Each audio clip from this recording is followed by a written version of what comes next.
We open to find Paris and Kim in the misogyny pub playing pool. A little back and forth over wagers manages to escalate within 30 seconds into them organising a betting ring for the entire crew.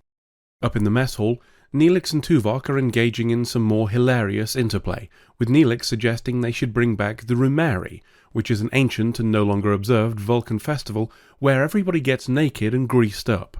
With all this talk of merriment, I'm sure today's episode is a guaranteed laugh a minute. Then they find a corpse. After moving the crispy cadaver to sickbay, the doc tells us that he's super burned because of the conduit he was in, and that if it hadn't shorted out, the body would have been entirely disintegrated. Tuvok suggests the corpse in question was there to repair a circuit when he got electrofucked. The doc points out one minor problem with that. He was bonked on the head by something hard prior to being frazzled. Looks like we've got a murderer. Janeway, Chakotay, B'Elanna and Tuvok are discussing the deep-fried dead guy. The only person in engineering when the recently roasted came on shift was a guy called Suda, and we're told he's Betazoid, a species capable of telepathy, for no reason at all. Chakotay seems uncomfortable with this and, when pushed, explains that Suda was part of his marquee crew, and that sometimes seemed a little bit too interested in the whole killing cardigans thing.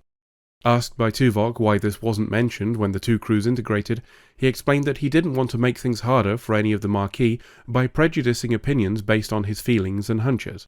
Fair play to the writers here, it's a credible and well-considered answer to a potential plot hole, and even goes so far as to explain why Tuvok, who was a spy on the same marquee ship, didn't know by saying they were never in battle together. Either way, looks like a safe place to start the investigation. Time for a little interrogating.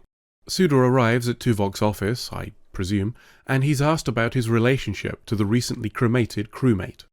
Not a lot, says Suda. He worked, I worked, it was all perfectly normal. Oh, and incidentally, I think you're a lying, spying bastard who is going to betray us all and I hate you.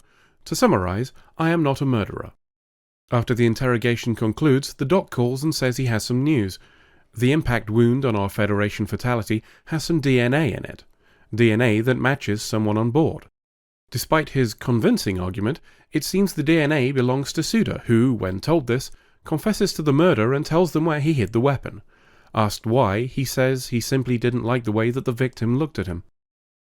Down in sickbay, the doc confirms that the murder weapon identified by Suda is just that. The case is solved, everything is explained, except it's not to Tuvok's satisfaction anyway. He can't understand how a simple look could trigger violence in someone. Suda has above-average aggression, according to the doc and Kez, but then so do all the Marquee crew. It's part of what made them join the Marquee. As an aside, points to the writers here for this scene making use of a chance to show that Kez is still undergoing her medical training, with the doc using the situation to test her knowledge.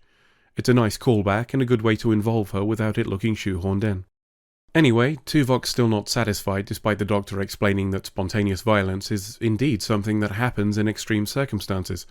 He's uncomfortable with the prospect of there being no definitive answer, no pure logic, and I rather like seeing one of the few things that can disturb a Vulcan.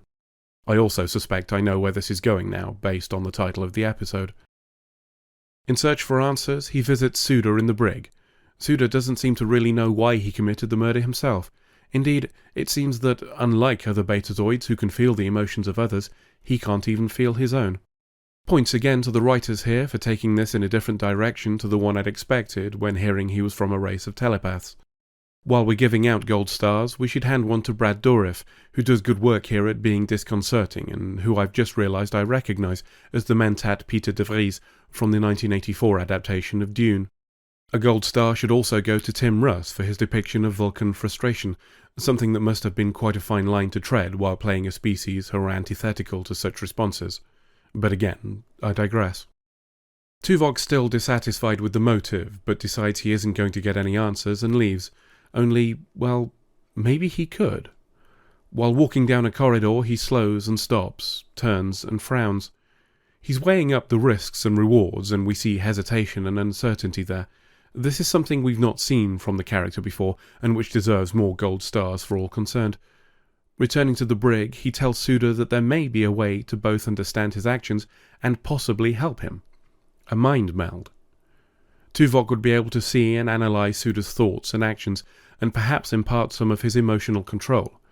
Thing is, that connection works both ways. If Suda is an uncontrollable stabby boy, Tuvok would need to face and combat that too. Suda agrees and they get to it. Tangentially, this feels like something he should have cleared with the captain first, but I'm sure it'll turn out fine. Oh, and while they're doing this, Paris is still running his gambling ring. No winners today, and he's definitely not a crook. Here's hoping somebody shanks him. Speaking of murder, Tuvok is reporting to Janeway about his chat with Suda. He explains that what Suda said was true. Suda genuinely doesn't know why he killed the Kentucky Fried crew member, he just did. Tuvok's explaining this whilst fidgeting with his hands, but I'm sure it's fine. When asked what should be done in the form of punishment, Tuvok mentions that maybe, we could kill him a bit, but I'm sure it's fine. Then he backchats Janeway when she shoots down the idea of an execution, but again, I'm sure it's fine. Janeway sees something's amiss, but after he shrugs off the idea of a few days' leave, she drops the topic. We rejoin him in the mess hall where he's being provoked by Neelix. Pushed too far, he snaps and chokes the little shitbag to death.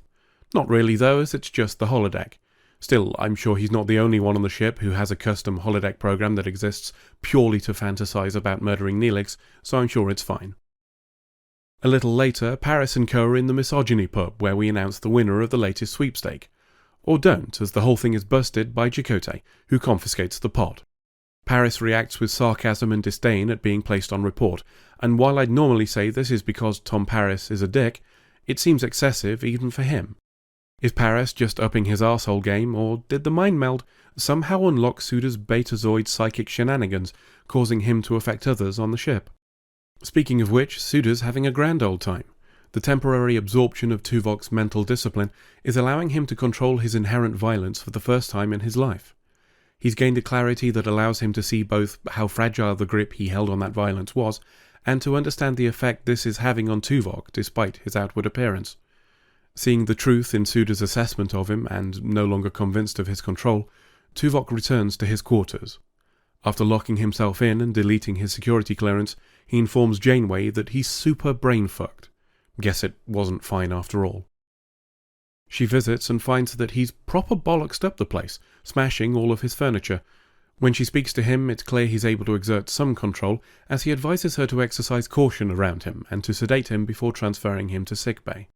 When there, the doc has a treatment plan, small periods of time where we completely remove all of Tuvok's psychological barriers and control mechanisms, to shock him into reasserting his mental discipline. This does not seem ideal, but I'm hardly an expert on Vulcan medicine, so we'll see where this is going. Tuvok wakes up, explains that he feels fucking amazing, and asks to be let out. When that isn't forthcoming, he first appeals to Kez as his student, and then tries to use Vulcan telepathy, which Kez says won't work because they blocked it along with his control mechanisms. As an aside, someone's been very on the ball with plot holes for this episode. Chapeau. Realizing he's not getting out, he calls Janeway weak for not killing Suda, then rams his hand onto the force field until he falls unconscious. When asked by Janeway how many of these sessions will be required before Tuvok can reassert his normal level of control, the doc can't give a definitive answer.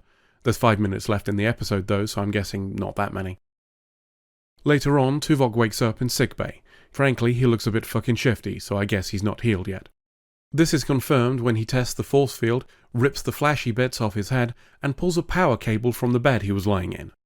Using it to overload the force field, he scarpers to the brig, where he knocks out the guy on guard and has a little chat with Suda. He understands that Tuvok has come to kill him, and tells him that the excuse he's using to rationalize it, one of punishment, is just that, an excuse. By giving in to it, he'll be ceding control of his whole life to the violence. But Suda realizes that Tuvok already knows this. The plan isn't just murder, it's murder-suicide.